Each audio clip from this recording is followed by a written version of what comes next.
Live from London, it's Plank of the Week with Mike Graham. Welcome to Plank of the Week. It's the one show where you don't have to judge anything because we do it all for you. I've got James Well, the legendary broadcaster. I've got Esther Krakue, who returns to the show for the first time in ages. Steve and Allen, back again, and Alice Grant. Now, let's get underway. James Well, you're going to kick us off with the BBC and one particular miscreant. The BBC has got to be got rid of. Yeah. There is no argument to make people pay 100 and whatever It's about quid it is. 170 quid a year or something now, isn't it? Unbelievable. I'm not paying it. No. And I'm not paying it. I'm not breaking the law because I've found other ways of watching programmes and doing stuff. But as about 2 million other people have. Yeah.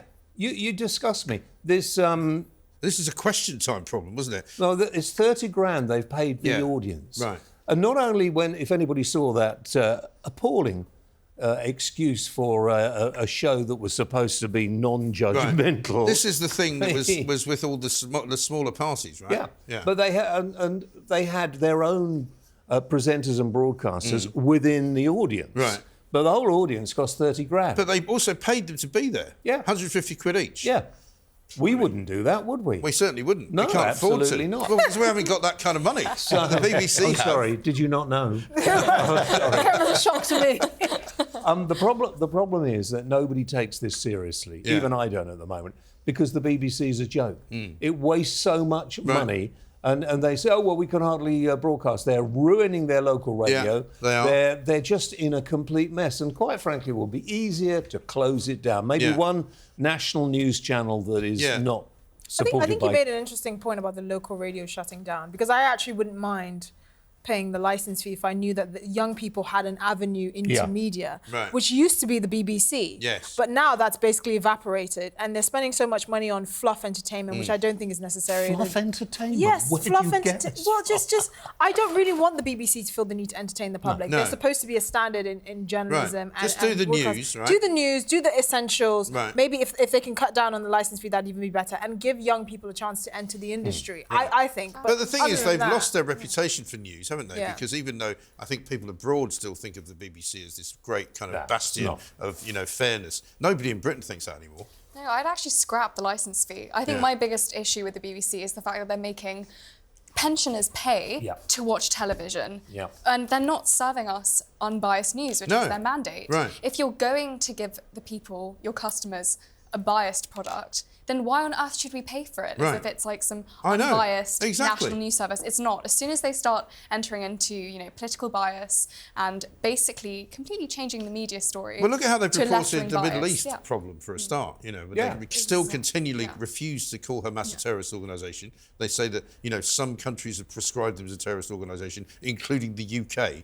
Which is such a mouthful. If I was editing a programme, you'd go, "Why don't you just say they're bloody terrorists for heaven's sake?" I think the thing is that people, broadcasters are probably born rather than made. I don't know. But I see a lot of people that come out of university doing media. Yeah. And that's about the end of it, except that they can probably get a job in the BBC somewhere and it gets all. Well, there's always new people popping up. I mean, if you switch the BBC News channel on from time to time, which I used to, haven't done it for months, maybe years, there's always some new face that you haven't ever seen before, and it's somebody or other in Washington. And you're going, well, how many people have you got there? I mean, a couple of hundred, I think. Millions of people all over the place. And it really is left-leaning to a great extent. It is. But the numbers here show up because it's 170 quid for the licence fee, but 180 quid if you were part of the audience. I watched that debate. I'm going to send in an invoice. Yeah. They'll end up owing me about 7 quid. That's a very good point, actually. If everybody who watched it sent them a bill for 150 quid, they could be bankrupted overnight. So I don't see whoever wins the election. Oh, look who's won. No, we won't work. Well, we're filming this just before the result comes out. We might as well say we assume Labour have won. Yeah, but then you're going to go either way. I mean, I don't think it's going to go. It's not going to go to the Tories. Yeah. Well, the only big surprise would be if Reform suddenly comes through and win it, because they haven't been polling. Yeah, that would be. That would put the cat amongst the pigeons. But I'll tell you what we'll do. Let's have a look before we go on about the miscreant, as we've called him. This is a question time audience that you may not have seen before. Have a look at this. If all the Eton Tories that went to Harrow School had gone to comprehensives, then perhaps we'd still have the grammar schools, actually. Thank you. The woman in the pink cardigan, the big teeth. If the BBC spent more or less money on better programmes, then it wouldn't be such an insult to the licence fee payer. Very funny. That's really good. But it's actually not that different from the reality of life, because every time you watch Question Time, it's just a bunch of lefties asking questions, slagging off the Tories, and then everybody claps. Esther thought it was a real programme. I didn't know the difference. No. Really. Well, let's Especially talk about the latest. The latest specifically nasty thing that's come out of the BBC, and that's David Aronovich, former Times columnist. I say former because he didn't do it anymore. He now does a BBC programme called The Briefing Room, I think it's called. Yeah. And he put out a tweet, didn't he? Which I think he put out a tweet which was actually criminal. If I was Biden, I'd hurry up and have Trump murdered on the basis that he is a threat to America's security. Hashtag How does Scottus. somebody like that, what is his name, a pan of chips? David Aronovich. David a pan of chips, OK. I've seen him a few times. He's one of those arrogant, he claims to be, he's a sort of upper-class Marxist type. He lives in Hampstead. Yeah, was that just an unfunny joke? Socialism. Right. Was that his idea of like a... Well, this is his... When he got upbraided for it, and he had to delete it because it was found to be actually not only inciting people to violence, which is what he's accusing Trump of doing, but actually it's against BBC guidelines. It's against all sorts of things. And he claimed that it was him being sarcastic and it was irony and it was obviously satire. But wasn't the world a safer place under Trump? We had less wars. Well, there were less wars. That's definitely true. Definitely true. It's not a very accurate tweet as well, because we all saw the debate. There's no way that Joe Biden can hurry up. No. So even mentioning that is just cruel, isn't it? I don't think he could murder anybody either. The one thing he can do is murder a debate, murder a speech. But I don't think he can murder another individual. I wonder how many of us think he'll be in the next election. Trump will definitely be in the next election. I can't see it. Well, we're going to talk about Biden coming up in a little while. But yeah, David Aronovich is a disgrace, frankly. Absolutely. And the BBC, of course, won't get rid of him because if he'd said it about Biden, you can imagine the hoo-ha. Or if he'd said it about Kamala Harris, who we're going to talk about later on, you can imagine the hoo-ha. I think, listen, saying about Trump is disgusting as well. Yeah, but the point He's is a little man with a little BBC, job with hardly any following. Exactly, but the BBC thinks that is OK because it's OK to poke fun at Donald Trump, even including threatening to murder him. What somebody did say, though, he's going to have an interesting time the next time he tries to board a plane to America because he's basically threatened a former president and he may not get allowed in. Yeah. So, a pan of chips, just remember this, you can troll us as much as you like, but we don't care. No, we don't, absolutely. Esther, you're going back for an old favourite. Yeah, I know. I think this person is on par with Harry and Meghan for the number of planks they've won. Yeah. Sadiq Khan. Yes, but if it wasn't for Harry and Meghan, he would win Plank of the Year. Every single time, for as long as he remains in politics. So he's upset because 3 in 5 motorists are refusing to pay their Ulez fines. Yeah. And he is also now not allowing electric vehicles to be exempt from the congestion charge for driving into London. They're going to now start charging. This is what we all said would happen. Which is strange, because if these charges are in the name of environmental, purity and environmentalism, why would you then disincentivize the more environmentally friendly way of travelling? Right. Which is very strange. It makes no sense, but this is why I've always said the whole ULEZ charging and all the congestion charging is not asking you not to drive. It's basically making you pay to pollute. Exactly. Motorists are now cash cows. Right. That's the problem. And they haven't said that. They've been reluctant, particularly the Labour Party, have been reluctant to say that. But it's the reality, because they know people have to drive, particularly if you don't live in London, if you don't live in areas with excellent public transport. And so they're finding a convenient excuse to leech money off people and say, oh, but this is for the sacred god of the environment, which is not true. Right. It's absolutely ridiculous. We've got, I think, some but everybody voted video for him. Yeah, well, I know. Why? This is the thing that I don't understand. We've got a clip, though, of you, James, interviewing a ULEZ activist. Have a look at this. But it's a tax on the poor, isn't it? And this is a Labour mayor who's taxing poor people who can't afford new cars, basically. Yeah. Well, the cost of living crisis still, and you've got households that are low income, they've got whatever reasons. Are you a hero in your area now because of all lot of people, I've got a lot of people around me. I mean, I don't really consider myself to be a hero. How did he get in the studio with that gear? With great difficulty, they had to take his head off. I mean, I first. understand he needs to be in disguise so that nobody can identify him. He doesn't have to dress up like a dinosaur, does he? He did surprise us, I must admit, when he came along. But they've been I think the ULEZ activists, while obviously not encouraging them to commit crime, have been extremely imaginative in how they've stopped the police from getting people. Oh yeah, they've for example, they've had him and another dinosaur standing in front of the police camera, the mobile camera units, where they can't actually film the cars because they're filming this dinosaur in front of them. And it's cost like millions to actually deal with the damage that a lot of these Ulez. So back to my original question of why did everybody vote for Sadiq Khan? Well, nobody could work that out. Well, because partly, again, the Tories are the architects of their own demise. They put up a really unwinnable candidate. Susan Hall. Exactly. And all the other parties really didn't get a word in edgeways because the entire establishment just basically favoured I think the problem now, though, with London is that London is now sort of a law unto itself politically. It's now pretty much a Labour city.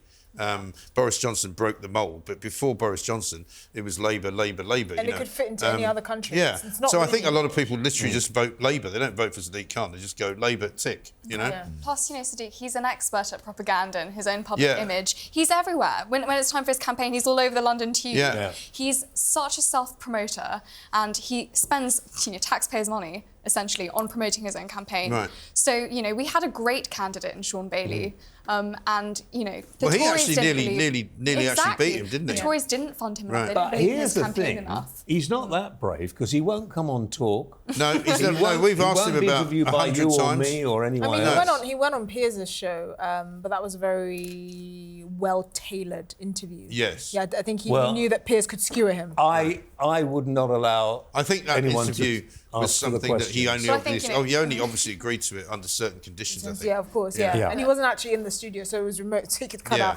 I don't think he wanted a shot of him running out of the studio like a bat out of hell. No, but so you do that thing conveniently remote. you just freeze and it's stuck. You just don't move for a while and make it look like your internet's gone down. Can we just admit that anyone is better than Sadiq Khan? I think literally a child at this point could do a better job. Well, look at the state of London at the moment. The streets are in a terrible mess. There's potholes everywhere. The crime has never been higher. There's a terrible situation on the transport. They're going to be charging e-vehicle drivers, and you like that, don't you? You don't like people who use electric cars. Well, I don't like people who use electric cars. I laugh at them because now the virtue signallers are going to find that actually there wasn't any point in you getting one anyway.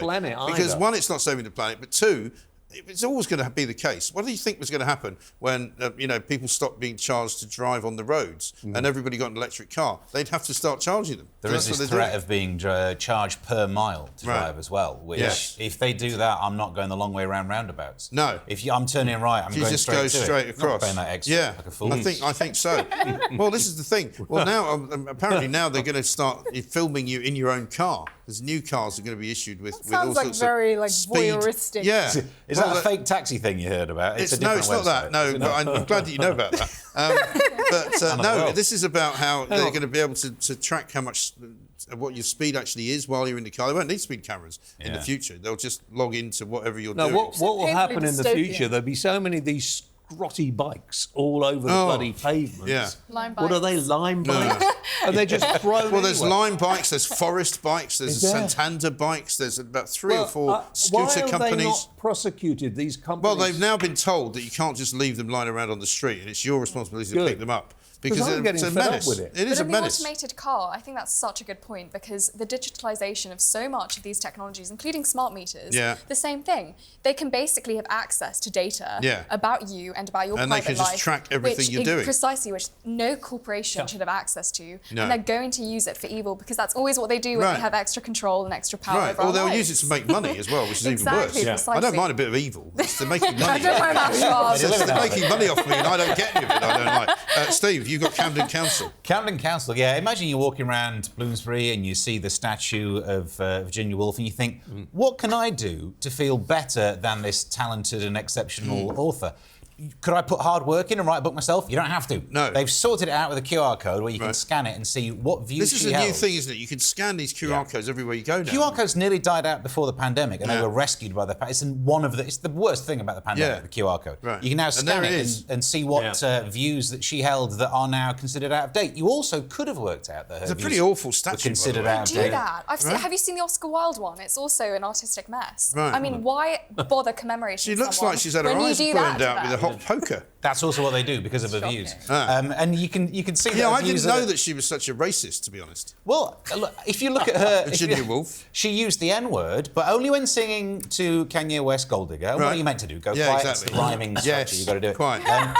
She also apparently has anti-Semitic views, which won't work these days unless you're at a university or a Because protest. she actually once wrote the word Jew down. that makes her anti-Semitic. Married one as well. So and married. We all hate our in-laws. So I think maybe that's where it comes from. Yeah. But instead of just trying to, presume that people don't care and get the context, we know that people in the past lived in the past. Yes. You've got to have a QR code or you've got to scan it. Right. They've also done the same to a statue of Bertrand Russell, who actually disagreed with his own views. He changed his mind. Right. But there is no absolution. Well, that's because he was a philosopher. Yeah, he had to think about things. Philosophers tend to think about things and juxtapose one thing against another thing. It means that there is no absolution. You will always be punished for having a view for about 3 seconds, even if you change your own mind. Right. Shouldn't they just have a pot of paint that people could throw over it? Wouldn't that be easier? The reason Don't encourage them to do that. The reason it's pointless is no one needs service. this, though, because anyone who wants to scan a code to work out how problematic someone is probably already Googled it. Yeah, There's probably a website... On a phone that's probably been put together by slaves in China. Yeah, there's probably a website that lists all of the problematic views someone's held. It's called Wikipedia. Yeah. If that doesn't exist, I think I should... I think Wikipedia's a brilliant idea. We'll go into it together. If this Labour government does what we think it's going to do, then Wikipedia will be very much required. Let's be honest. I'll register it now. The Labour government's going to do what the Labour government always does: ruin the economy. Then put a little note in the number 10's desk saying, "Sorry, all the money's gone." Yeah, absolutely right. Well, except this time they're going to say there wasn't any money to begin with, because there isn't. So they're going to do even worse. They are. Yeah. Alice, you've got the NHS. The NHS, they must be the biggest planks. I mean, they're so politicised, the management, and it's absolutely shocking. In this case, we have 8 heroic women who filed sexual harassment complaints after being forced to change with a man in the room. Can you imagine that? How important it is for women to have our spaces and to have that completely invaded and intruded by a man. Right. And this is a man who's presumably posing as a woman, right? No, exactly. And what's so horrific about this debate is that, of course, men don't experience the same safety concerns that we do. Right. But it's of such importance that women's spaces are protected. Yeah. And we're now living in a society where there's all this scaremongering if you just come out and say the truth. We had Keir Starmer in the LBC interview who couldn't define what a woman was, and he is now possibly our Prime Minister. Yeah. That is embarrassing. That is disgraceful. Right. Yeah. But he can't make up his how mind, on earth are we going to be taken seriously on the world stage when we have a Prime Minister who cannot say what a woman is? Yeah. I mean, the fact that it's got to this point is absolutely He's nearly shocking. sure. He's very nearly sure. I mean, he's 99% sure, is it? What sort of he's got children? Yeah. It's just a wife, so it's so... I don't think he knows. Yeah. Does he know? But he's got a wife who presumably is a woman, since she gave birth to his two children. Not necessarily. You can't. Look, you can't assume that. I know I'm sort of jumping. Look at the I saw a piece of footage of one of these lectures that was going on inside a hospital the other day, and it was a trans, I guess, activist who was addressing the assembled crowd, who were all staff at the NHS, and they were all talking about the colour of their lanyard and how important that was, and how it was very important to use the right terms to address people, and how a cis man is a man who was assigned a particular gender at birth and still identifies with that gender. And I'm going, there's 8 million people waiting to be seen by you bozos. Why don't you get off your asses and actually do some medical work? I think we have to make the point that the medical staff are doing, not the junior doctors who went on strike, they should be in different jobs, but the medical staff who are working really hard against the most ridiculous management Well, you say scheme. that, but the management is to blame, but an awful lot of them are not working ridiculously hard. I mean, I had a GP on my show the other day who works 3 days a week. In hospital no, I'm not talking about them, but the people who keep people like me alive of course. are doing a brilliant job. No, of course, and that's they have got no time. The people that I've met over the last 4 years that really say, the management is we don't need a diversity lecturer, we don't need to be told about coloured lanyards. Exactly. It's just ridiculous. Can I just say on this story, though, the person in question in the article is called Rose, and apparently in normal conversation talks about how he's trying to get his girlfriend pregnant.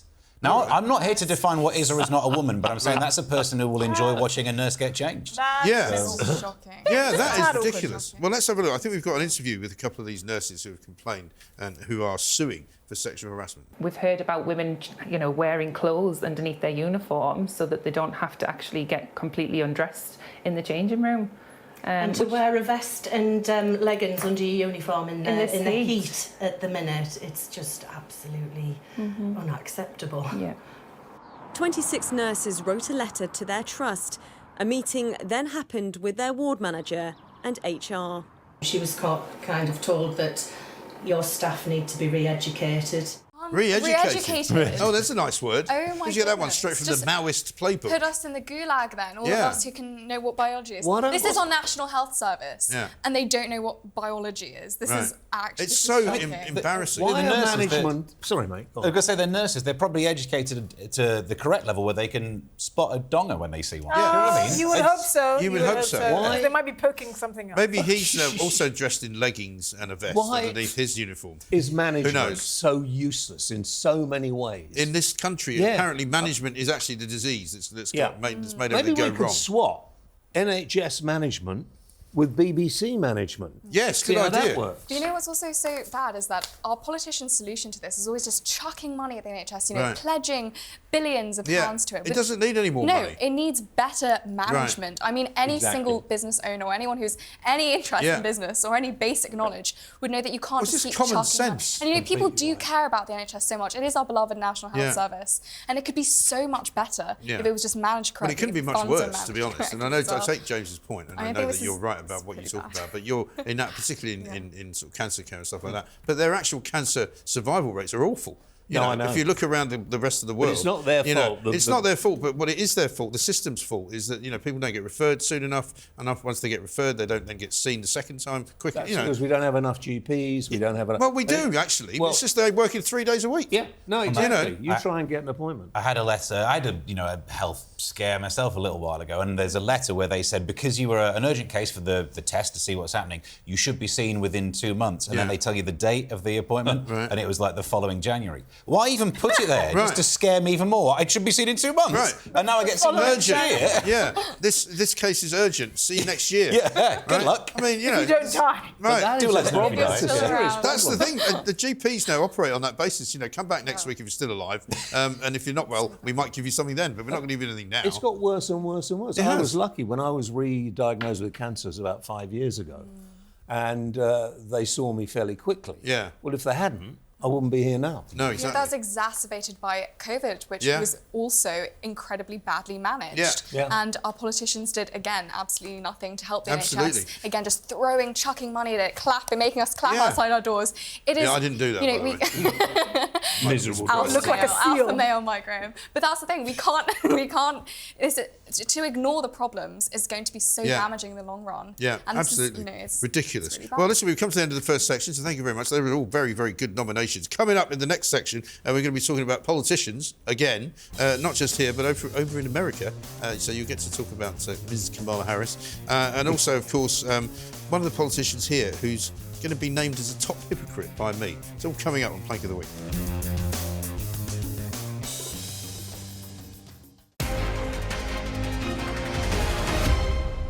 Welcome back to Plank of the Week. I didn't do this, by the way, because when we started, I should have said this is what they're going to win. You see, just keep them on their toes. Plank of the Week, the prize of all prizes. My first nomination is going to be Ed Davey. Now, you might think I'm nominating Ed Davey because he's a plank, because of how he goes about campaigning. Because this is a guy who we saw in a sort of going down a log flume with another person in this huge rubber ring. We saw him falling into Lake Windermere at one point. We saw him sort of trying to paddleboard.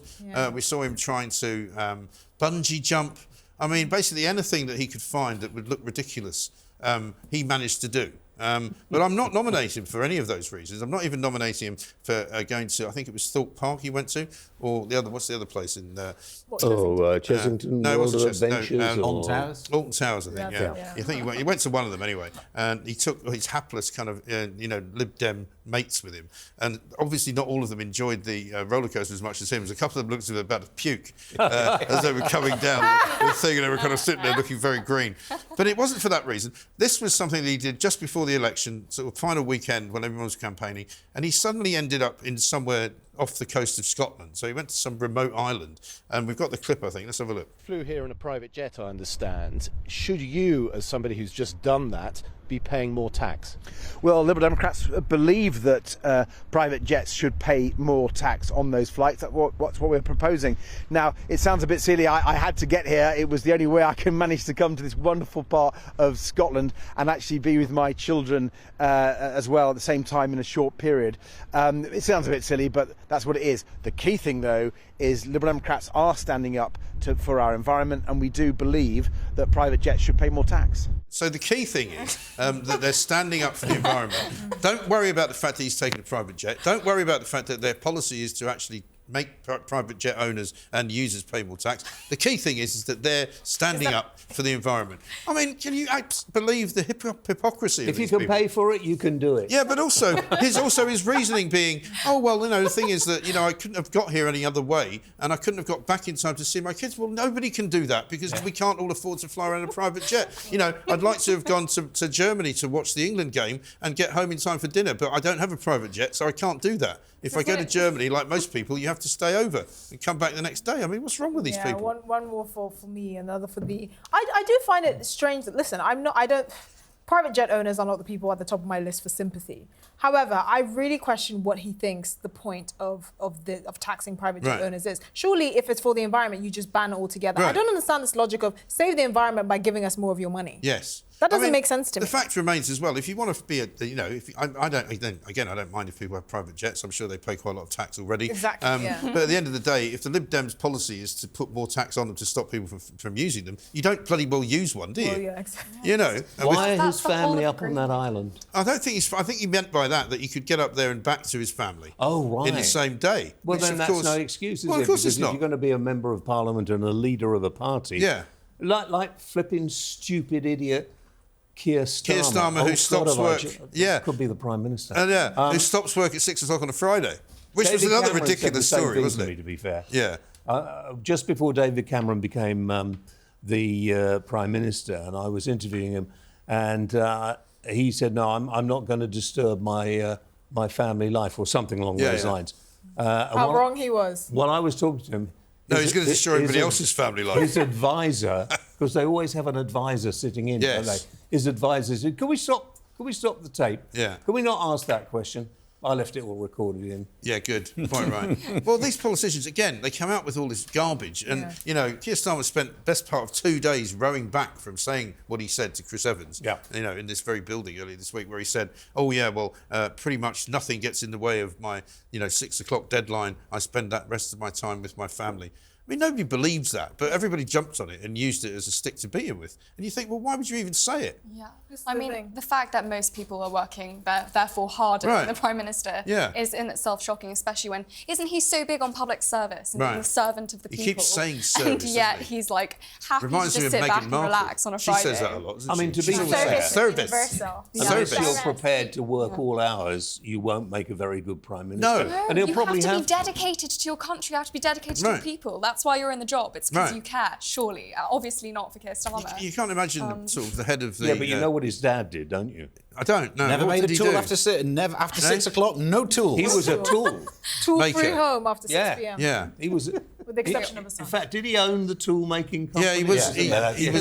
He was a bit more than a tool maker, I think you'll find. But I think on the point of the Green Revolution and all, I think the reason why Davey is such a plank in this as well, because he almost represents the Green movement, doesn't he? Yeah. As just total hypocrisy, and everyone can see that the poor are going to get poorer, and yet the rich are just remain the same, as you said. One rule for them, another rule for us. Exactly right. Who are going to be taxed. James, further. we're just going to carry this theme on because Why you're don't going we? to go for the Conservatives, aren't you? The entire Well, look shower. at them. Look at them. Shower, The problem as you with would the say. Conservative Party is this: there are the very old guard who've kept themselves there by just doing nothing, if you like, and then there are the very keen ones, and then there are the ones who actually couldn't care less which party they were in, just wanted to get elected. Right. Now, I think we should adopt a situation in this country where you can only be a member of Parliament for 2 terms at the most, because then it shouldn't be a career, it should be a calling, in my view. Although, strangely enough, some of the best MPs are the ones who have been there a long time, and some of the worst are the ones that come in I a do short think time.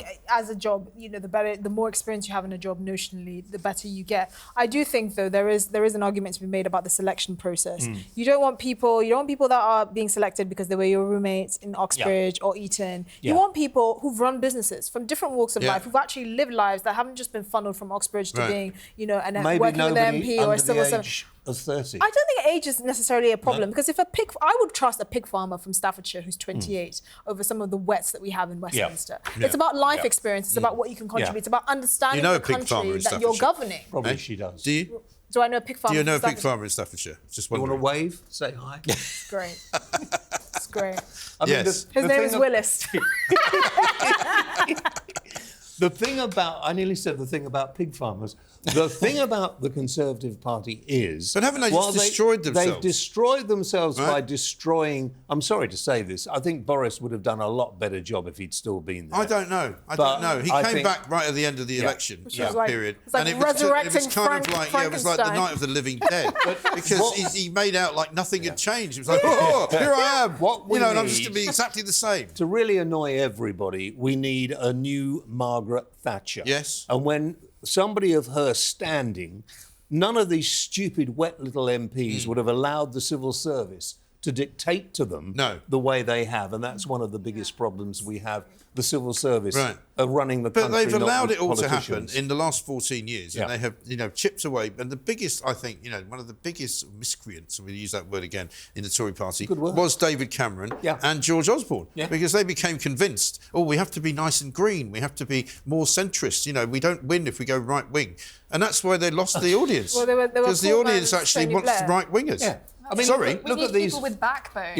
People like Bill Cash, like Jake, people who could stand up for our values and actually represent the people of Britain.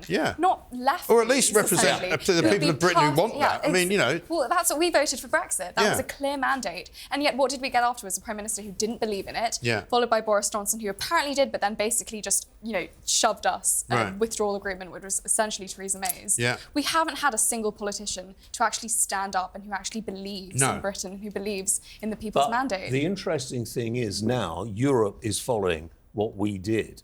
And I think we need to be far more ruthless with the European dictatorship out there in Brussels in saying we're not doing this, we're not doing that, we're not doing the other. If they want to stop trading, they will suffer. That's exactly, guess what we have now? A Prime Minister, possibly Keir Starmer, who is actually intent on renegotiating the withdrawal agreement to align us ever closer to the EU politically and economically. That is sabotage. That is a betrayal of the Brexit vote. And that is his plan. Good luck with that, with the new parliament or the new government in France. Well, I mean, we don't even know yet if the Tories are going to be the main opposition party, or indeed who's going to be leading them. The official opposition, which is horrible. Technology could give you what you want, James, because AI and a mixture of what ABBA do with those avatars, you could get Thatcher back. Yeah, exactly. In some weird... What a good idea! Yeah. What a hologram. We could probably clone her. Yeah. If there's a strand of her hair somewhere, she could be like the new Dolly the sheep. Yeah. Just fill in the rest with the front DNA. But again, you see... Just with being on a television or a radio show, they can clone you. Yes. Can they? Yeah, they can't clone you, James. Have you not seen the Gareth Southgate memes? Oh, yes, fantastic. I have. Those are very funny. I'm cloning myself at the moment. Are you? That's why I keep going to that secret clinic. Yeah. Very good. Right, so Esther, Jill Biden. Yeah, Jill Biden. I think this is one of my favourite planks, I'll be honest. Yeah. Because it comes off the back, and I'm sure we've all seen it, of that disastrous debate between Donald Trump and the reanimated corpse that is Joe Biden. Yeah. And in the aftermath of that complete joke. I mean, that wasn't really a debate. You can't even call it a debate, can you? A part of me felt sad. I mean, I really struggled. I struggled to watch part of it because it was just elder abuse. Yeah. I felt very... However, and the reaction from many American pundits, particularly on sort of left, sort of establishment media, was hilarious because they were all imploding and saying he must go. We didn't realise his cognitive decline until just this moment, which is odd. The New York Times only just worked it out. I know. I mean, it's incredible.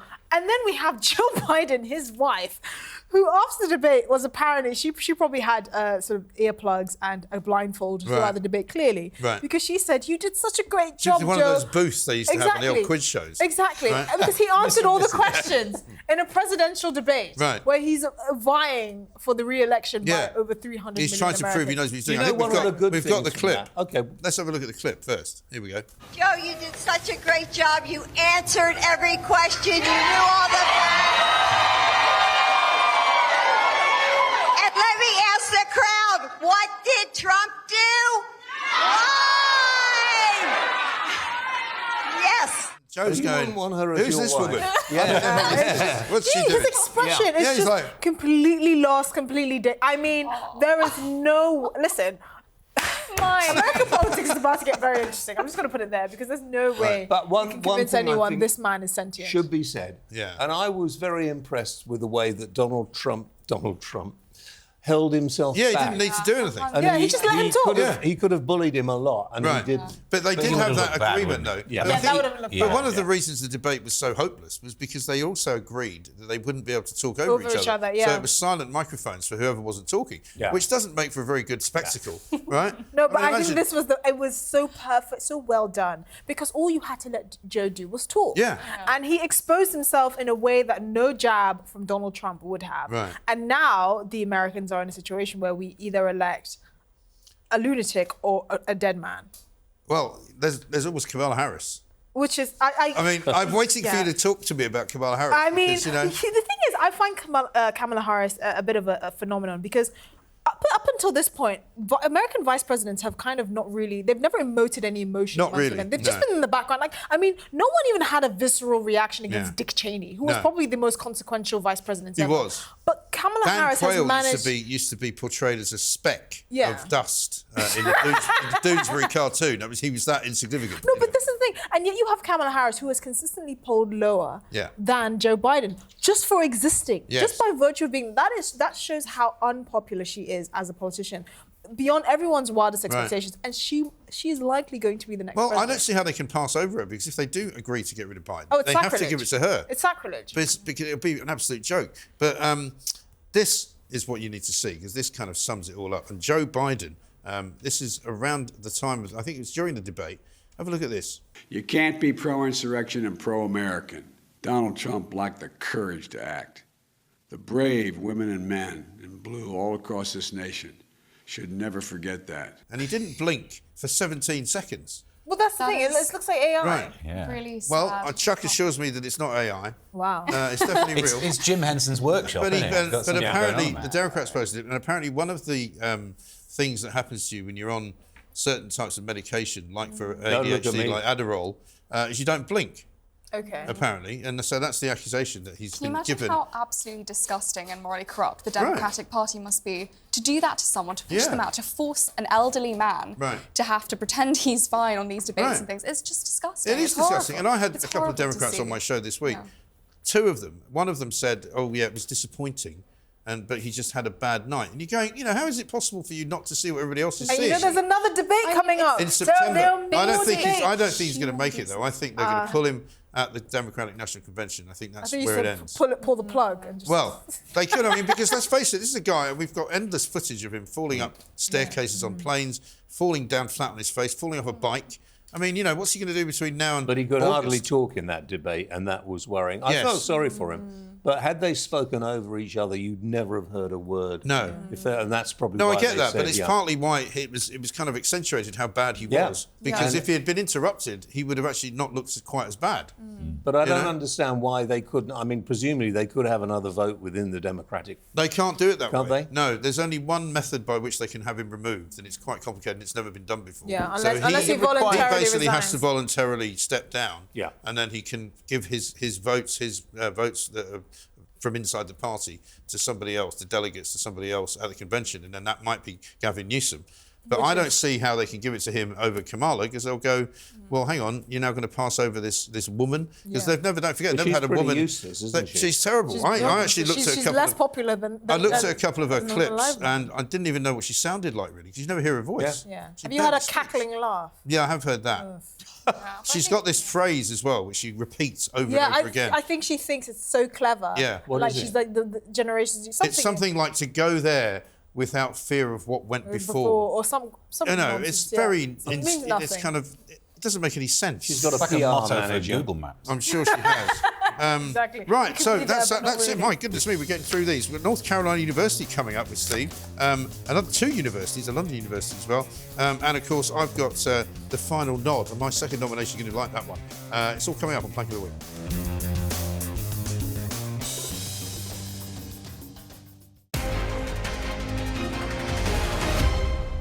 Welcome back to Plank of the Week. We're more than halfway through and we've got still some very good nominations to go. Over to you, Steve Allen.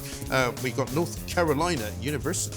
Yeah, this is because of Dolly Parton, famously worked 9 to 5. That's an hour less than Keir Starmer, just saying. That is, yeah. And she'd never be Prime Minister then. To quote David Brent, some Two people... big things in the way.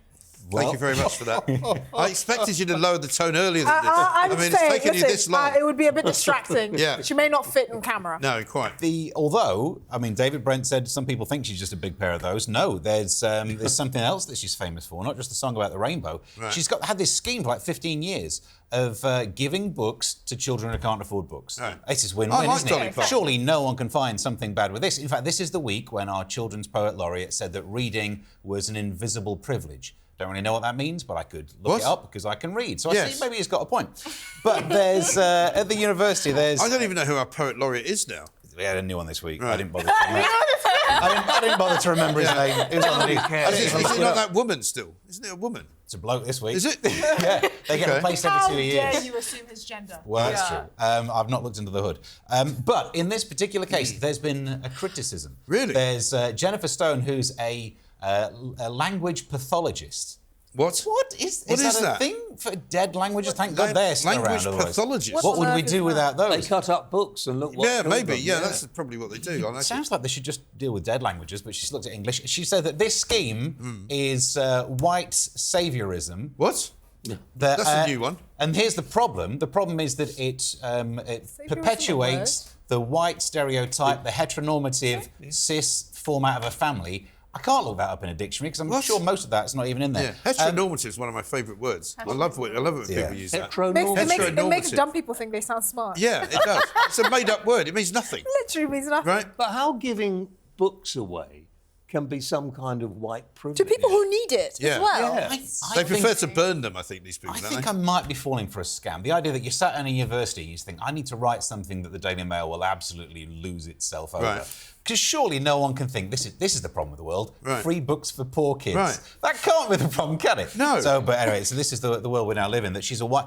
It's white saviorism. White saviorism is a new one on me, though. White people cause all the problems, but by God, don't try and solve them. So so don't read any books that involve white people. I don't know what she's after, this woman. What does she want? Just to get talked about, Right. I imagine. Well, we're doing that. Now, we've got a clip. I'm not sure what this clip is. It just says Dolly Parton. So I hope it's Dolly Parton. I don't know if it is. What's it like to know that these kids are going to get to experience this ever life-changing resource of books? Well, it makes me feel good. I grew up like that myself in a very poor rural area, so I understand how these kind of things matter. And they get the book with their little name on it, comes in their mailboxes. They can, when they get big enough to get there, they run out and they wait for their little book. Alice, you've got another university for us. Yes, so I nominate the London Metropolitan University for censoring their student speech by banning them from saying the word illegal immigrant. Yeah. I mean, this is just ridiculous. Because how are you supposed to term someone who comes here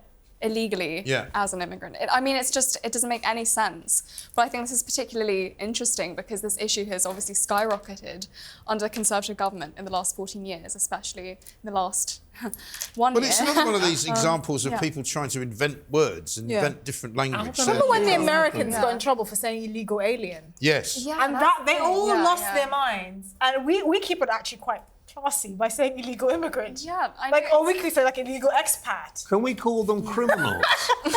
Well, you can, but then Because the lefties a will tell you crime off. to enter a But country illegally. maybe Try it'd be telling me off. good to Yeah. just call But them they're what they are as well, to criminals. trafficked human beings. Right. Maybe that's the better word to term it, because in fact that's what's going on. And Yes. the lefties, who claim to be, so motivated by love and care for their fellow human being, are ignoring a problem which is ultimately very morally corrupt. Yes. And it is the illegal trafficking of human beings Right. across the For channel profit. to our country for profit. Yeah. And now with the Labour government, they have literally no plan except to give them asylum, exacerbating a problem which is on the forefront of every single voter in this country, But I think because of our stressed welfare system, which cannot take any more illegal immigration. Yeah. Totally agree, but we also have to understand that we shouldn't feel too sorry for the people who are paying these people traffickers. They're paying them thousands of pounds to come across. No, of course. And so they are criminals. Yeah. The traffickers themselves, I mean, the fact that this is just being allowed to happen and that there's no outrage about the people who are profiting of, and it is a dangerous journey to make.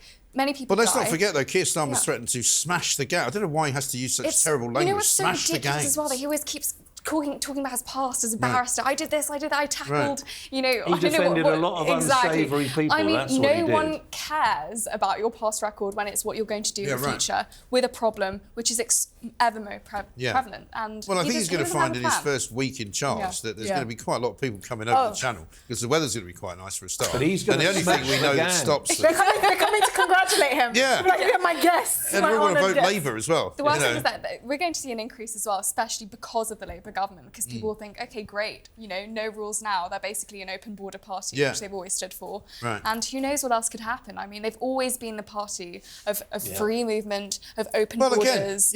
Again, whenever there was one of the things that Rishi Sunak did actually get right was when he was questioning him in one of the debates, and he said, you keep saying you're going to send these people back, which a lot of people in the Labour Party don't want him to do anyway.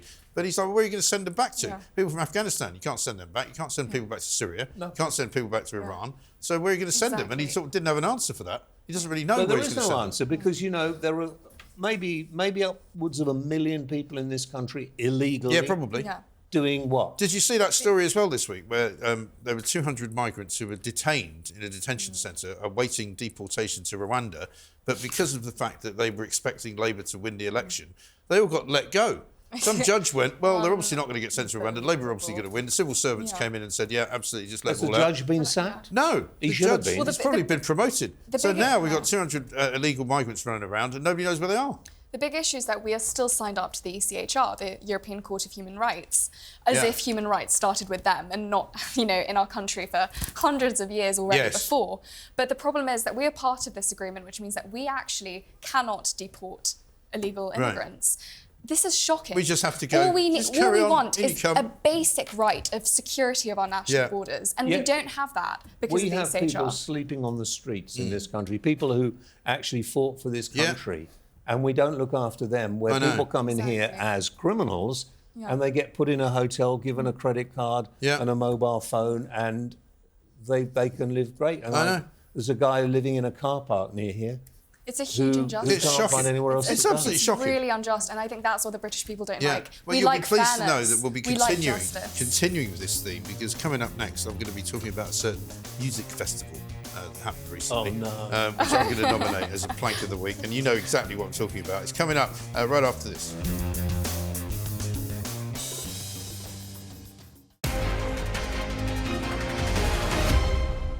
Welcome back to Plank of the Week. We're very nearly at the end. We're in the final furlong, very much so, and I'm afraid I'm going to have to nominate Glastonbury as a total complete and utter failure. Not least because we've just been talking about the illegal migrants. Have a look at this. I don't know if you've seen this clip, but this is what happened at Glastonbury. Somebody, later described as Banksy, put together a dinghy, right? A piece of artwork this was, and it was passed across, it was sort of crowd surfing, the dinghy full of migrants, crowd surfing at one of the shows. Absolutely unbelievable, right? And this shows you that the people who go to Glastonbury, who are all kind of, from West London, and have all got lots and lots of money, because they spend about 2,000 quid every single time they go down there, excuse me. And Palestinian flag. A Palestinian flag's flying all over the place, and at the end of the day, this is their attitude, that, we're rescuing these people rather than tempting them to actually kill themselves and waste their own lives trying to get here. And it was the sort of the idea of the human hands of Britain helping these people to get past the evil, horrible, ghastly Tories. That was awful. It's had its time, Glastonbury. Well, I think so. And then on Sunday, and you may be able to help me with the pronunciation of this act. It's a woman from America, R&B star called Jar. SZA. That sounds quite literally good. Star. I mean, she's got billions and billions of hits on Spotify. Huh? Who is it? Is it SZA? SZA? I don't know. Have you heard of her? SZA. It's an airport, isn't it? I'm fairly sure. I'm pretty sure I've had a bag lost there. How do you spell the word? Like a Czech airport. It's spelled SZA. It's one of them. SZA. Scissor. Connected there one. Well, have you ever heard of this? Yes. I have some of the songs on my phone. All right, She is quite famous. Yeah, well, she might be famous, but she was not right for Glastonbury, because Glastonbury on Sunday night was deserted. Because while Coldplay actually had a pretty big crowd, and it was a pretty massive show, there were empty spots all over the place because nobody likes this Zizza, whoever she is. You do. Jar. I mean, I've heard of Jean-Michel Jarre. I know, but he doesn't spell it like that. It's better. Scissor. Yeah, I've seen the Scissor prefer Sisters I've heard of. But I've never heard of... Jar. Yeah, Jar Jar Gabor. I mean, you could give me any number of those. All right. But anyway, so the whole of Glastonbury, for me, was a complete and utter washout. That's just ridiculous. Yeah, I find it dull. Well, when they're charging like £36 for a roast. Now, I think we have to find a winner, and there are some very, very good nominations here. I have to think, though, that you have to say it's got to be the Tory party, isn't it? You know, the Tory party were elected. Are we kicking them while they're down? I mean, we are talking about a dead man here. Well, yeah, there is a corpse in the you mix. can have a choice, all right? You can have Tory party or you can have Jill Biden. So either way, you talk about the thing is, the Americans are bigger because they're bigger in everything. So I feel like this is. I don't know. Actually, the ultimate ignominy for the Tory party would be not to win Plank of the Week. They should come third. They should come, Yeah, exactly. They didn't even manage to come second. Lose to the I think, corpse. actually, I'm warming to that. Yeah, let's give it to Jill Biden instead. Shall we do that? Plank of the Week, Jill Biden. You did such a great job, Joe. You answered every question. Thank you. Thank you. Thank you to James Well. Thank you to Esther. Thank you to Steve. Thank you to Alice. We'll see you again next time. That was Plank of the Week.